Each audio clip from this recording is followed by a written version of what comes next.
Hello everybody, and thanks for coming back to the channel. Today we're going to take a look at the Boecon 120 from OverSkyRC. Features an F3 flight controller, 25 milliwatt VTX with built-in OSD, 8.5 millimeter brushed motors, props are 55 millimeters long. It has an adjustable camera mount, it comes with a 500 milliamp battery, 600 TV line camera, and it's a near traditional H design.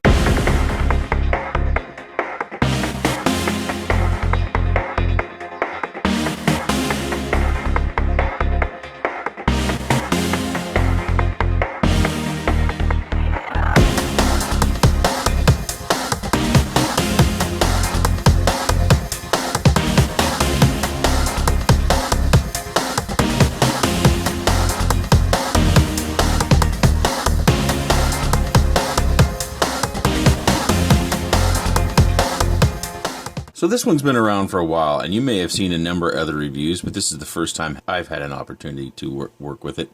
And it has many of the same components that we saw in the Warlark 80, which was a good brushed indoor flyer, and it has many of those same components. The VTX works the same way, where you double press it, and then you use your radio in order to change the channels, which is a kind of a new feature. Some might like it, some might not. For me, myself, I got quite used to it. But typically, because I fly alone, I only change my channel once. So if you fly with others and you're having to channel hop, that might be something you consider, that you don't have to go through a series of button presses, that you actually do it with your radio, which is kind of cool in my opinion.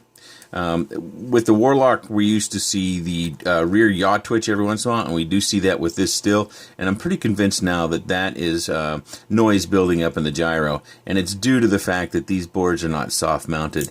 It's a little bit hard to show, but the board is actually mounted down here to this plastic piece, and while the plastic piece is separated, it's screwed in right here, and we have a little bit of flex with the plastic molding frame body. I think some noise still gets in there, and then every once in a while you'll get a weird yaw movement every once in a while, and you'll see that in the flight video. If you see any weird yaw movement, that's what I'm talking about. Probably one of the most important specs is batteries, because if you get one of these, you're going to want to fly it more than once, and this is a little bit of a unique battery design. So let's take a look at its measurements here. I've got my calipers. Oops, I just turned them off. Back on. So this battery is 17.5 millimeters wide. So it also looks to be about 54 or 55 millimeters long. So we're looking at about 7.5 millimeters for its thickness.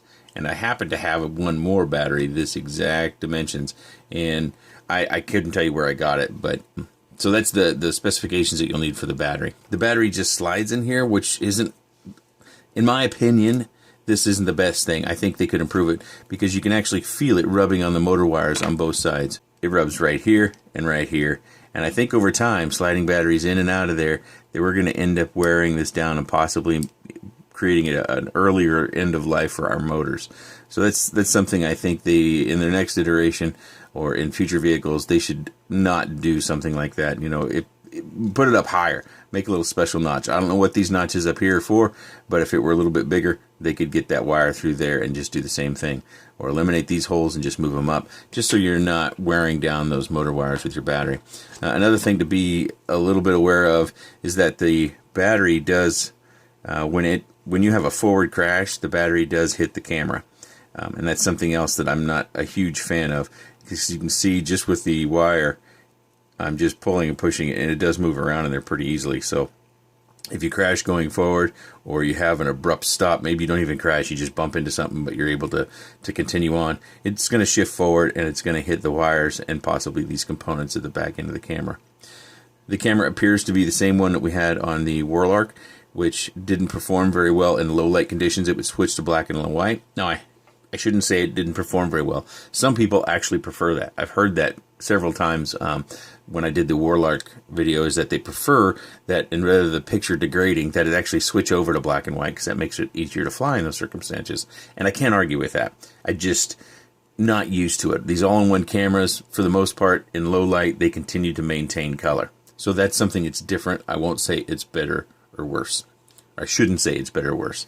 The camera mount, I don't know if mine had been damaged, but the camera is supposed to squeeze on the outer ridge of the lens, but mine does not. So you can see I added a bit of hot glue right here in order to secure my camera.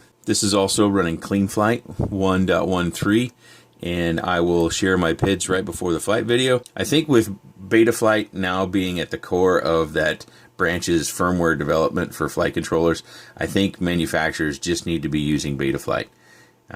When CleanFlight actually catches up and maybe starts to bring different features to Betaflight, then I can see going back to CleanFlight. But in the short run, here March 20th, 2017, I think Betaflight has become the de facto.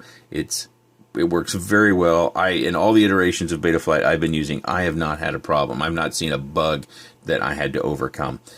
So I think it's probably just the better choice for manufacturers to put Betaflight on these boards. In my opinion, they also tune easier.